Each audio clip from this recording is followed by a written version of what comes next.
And the next person they said was going to get $200 million because they were going to pay him $10 million a movie to do 20 movies. And that's how the conversation happened. One of those persons turned out to be Ludacris, and the other person turned out to be Cat Williams.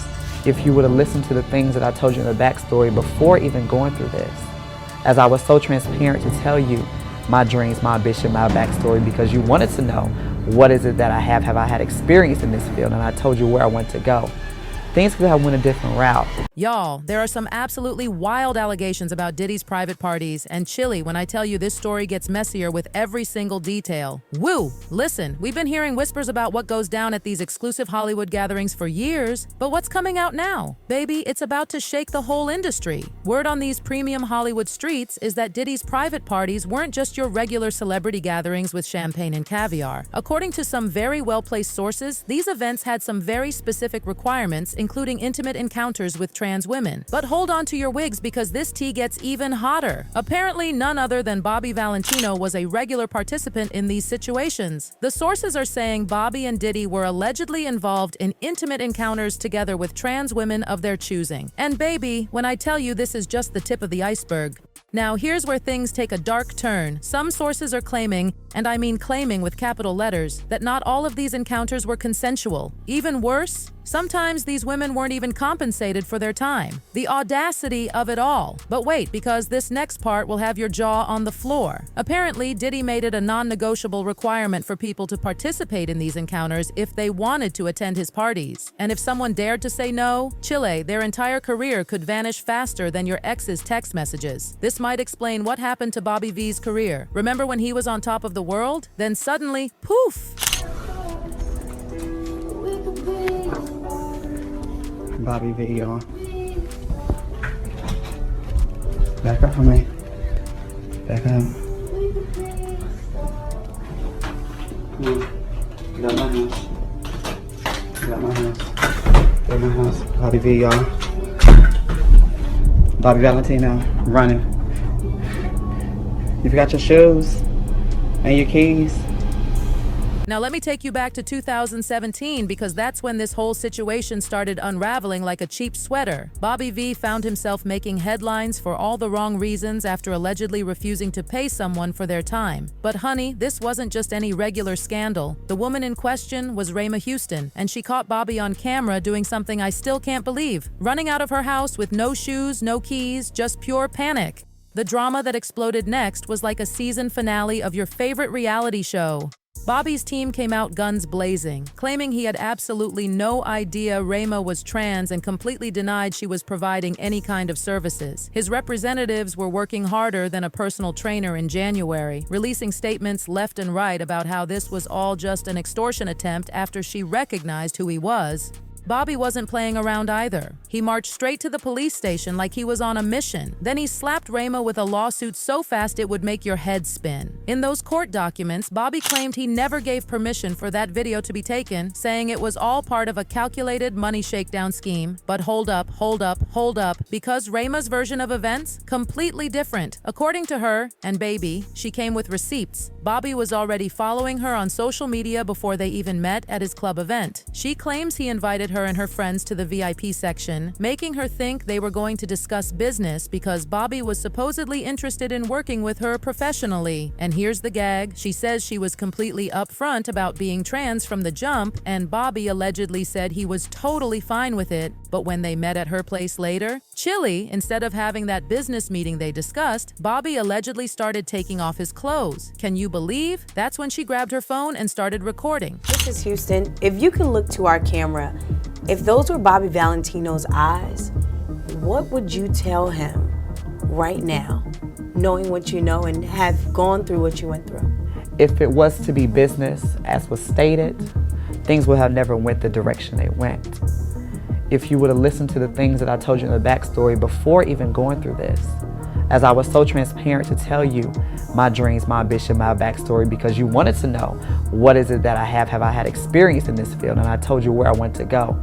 things could have went a different route. But here's what sent me over the edge. After all that drama, all those threats, all those legal papers flying around like confetti at a New Year's party, Bobby didn't even show up to court. Not a peep. The judge dismissed the whole case faster than your mom can spot a lie. Reima took to social media to celebrate, praising God and throwing shade like it was summertime. Just when you thought this story couldn't get any wilder, another trans woman named Shauna Brooks stepped into the spotlight with her own claims about Bobby. And honey, she didn't come to play. She came with evidence. She posted screenshots of missed calls from Bobby's phone that had people's jaws dropping to the floor. Then, as if this situation wasn't already messier than a toddler's first attempt at feeding themselves spaghetti, a video surfaced of Bobby and Lil Scrappy partying with some folks who were allegedly trans women. Both of them tried to deny it faster than a celebrity denies getting plastic surgery, but Chile, the internet, never forgets. Now let me school some of y'all about Bobby V's career because this is where things get really interesting. If you knew Bobby at his peak, you'd be shocked by how things turned out. This man was destined for stardom. From his early days in Atlanta, joining the group Mista as a teenager in '94, to their hit Blackberry Molasses in '96, Bobby was climbing that success ladder like his life depended on it. Even when that American Idol audition didn't work out in 2002 because some judge claimed he didn't have star quality.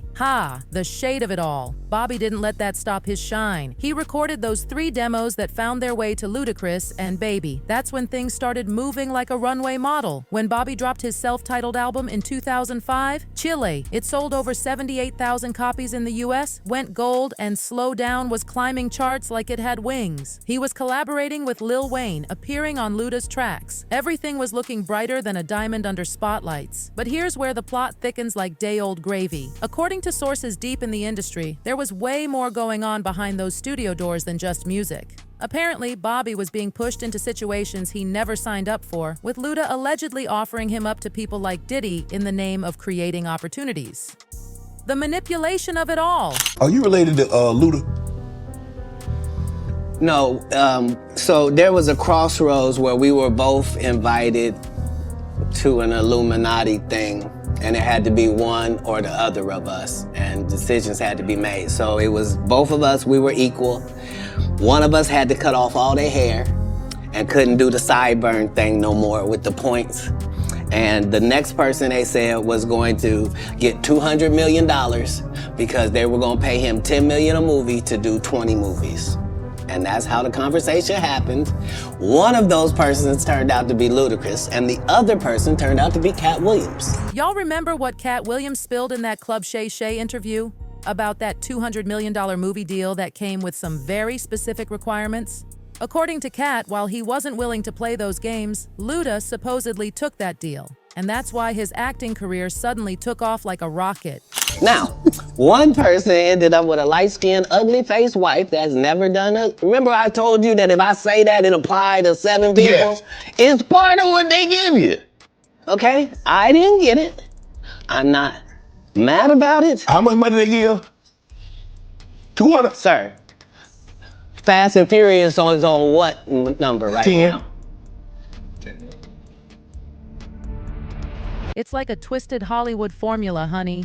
Do what they say, get the fame and fortune. Refuse? Watch your career disappear faster than your ex's promises. Sources say Bobby initially went along with it all, thinking it would benefit his career. But when things started getting too intense, when they started crossing lines he wasn't comfortable with, he tried to pull back. He started doing his own thing, picking his own producers, managing his own projects like a boss. But Chile, his 2007 album Special Occasion, flopped harder than a fish out of water. That song with Timbaland barely made it to number 49 on Billboard. The struggle. Then came that messy lawsuit with the British violinist also named Bobby Valentino. Talk about drama. After that expensive settlement, Bobby V dropped the Valentino faster than a hot potato in a sauna. But honey, his problems were just getting started. That 2008 collaboration with Lil Wayne on Mrs. Officer should have been his comeback moment, but before his 3rd album could drop, he suddenly split from Luda's label. The rumors? Wild. Some said it was attitude problems, others whispered about those alleged forced encounters at parties. The streets were talking. Bobby tried to play it cool, saying everything was fine between him and Luda, but later, the truth started seeping out like water through a broken dam. He admitted he had issues with Def Jam, claimed there were too many artists, not enough attention. You know how that story goes. He signed with EMI, started his own imprint called Blue Collar Dreams, fancy, but chilly. It was all downhill from there. When his album Dusk Till Dawn only sold 5,000 copies in its first week, I've seen Instagram posts get more attention than that. But the scariest part of this whole saga, in 2013, Bobby got jumped outside his studio in Atlanta. Two men appeared out of nowhere like ninja assassins, made him get out of his Bentley and drove off. But here's the gag that had everyone's eyebrows raised to the heavens. They found the car abandoned at a train station, completely untouched.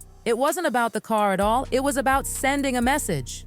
The streets are whispering, and when I say whispering, I mean shouting, that Bobby went into hiding after that because he knew exactly who was pulling the strings. Some fans are saying he needs to watch his back before Diddy's people get to him, while others think he should just accept his flop era and move on with his life like it's a bad breakup. But here's what I really want to know, and I need y'all to flood those comments with your thoughts. What do you think about all this? Was Bobby really manipulated into situations he didn't want to be in? Or is there more to this story that we're not seeing? Was this all part of that twisted Hollywood game of power and control? Drop those thoughts in the comments below, hit that subscribe button, and ring that notification bell because, honey, this tea party is far from over. And trust me when I tell you, there's always more tea brewing in these Hollywood streets. Until next time, stay messy, stay nosy, and keep those eyes wide open. Those eyes